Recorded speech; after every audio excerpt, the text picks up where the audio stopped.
Hi guys, I've got another video for you today. It's been a while. Recently, since I've started gigging regular, people have been asking what kind of guitars I'm using, amps and pedals. So today I'm going to clarify all that for you, so I hope you enjoy what I own. To my right, if I start with the amps, I've got the Fender Pro Jr 3. This is my most recent purchase. I managed to get it in the limited edition Plum, so this is my Professor Plum amp.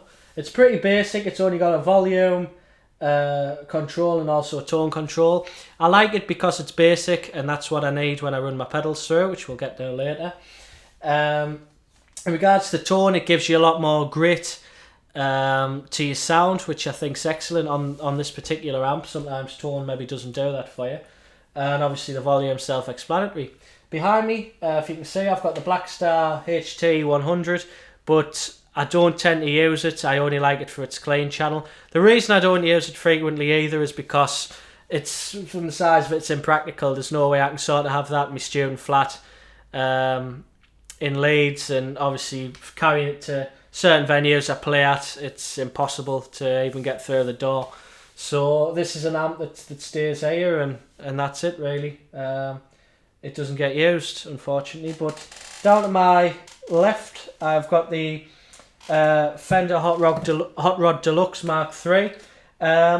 It's a lot heavier than what the Pro Jr is, but it's got a lot more to it. Fantastic amp. It's got a 1x 12-inch speaker in it, so it's obviously a lot louder than this. But again, it's quite a heavy thing to be carrying about, especially some gigs I walk to. So I'll obviously have my guitar, my pedals and an amp. So ideally I want something that's light, where I'm not having to mess about getting people to help us. So that's why the Pro Jr 3 is a lot more practical, and this is the amp that I'm using at the minute. Whether it's a larger venue, it can just get mic'd up. Whether it's a smaller venue, it doesn't need to. It's obviously small in its size, but it's very loud in its sound, which is perfect right now for what I need. Moving on to the guitar, a lot of people ask us about this guitar.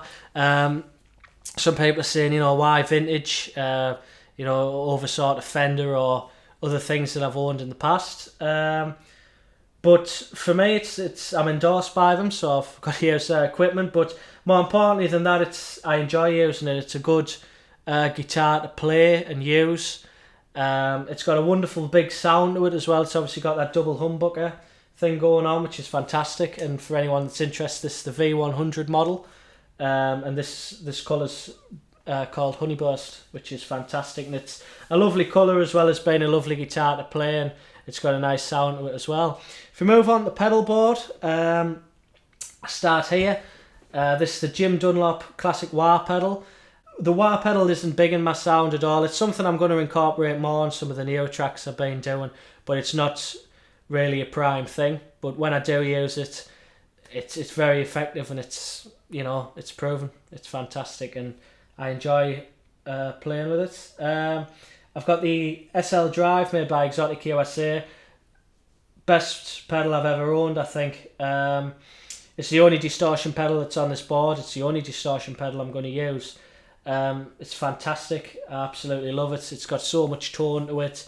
To the left of that, I've got the Xvive boost pedal. And when it comes to boost pedals, for me, a boost to boost. All I ever wanted it for was literally to boost my sound in solos. So say I'm playing Monday morning, I'm chugging along on the fifth chords with the rest of the band, and then suddenly it comes to solo. I want my solo to cut through and people to notice it rather than just blend in. I really want it to cut through, and that's exactly what I get with this. It's fantastic.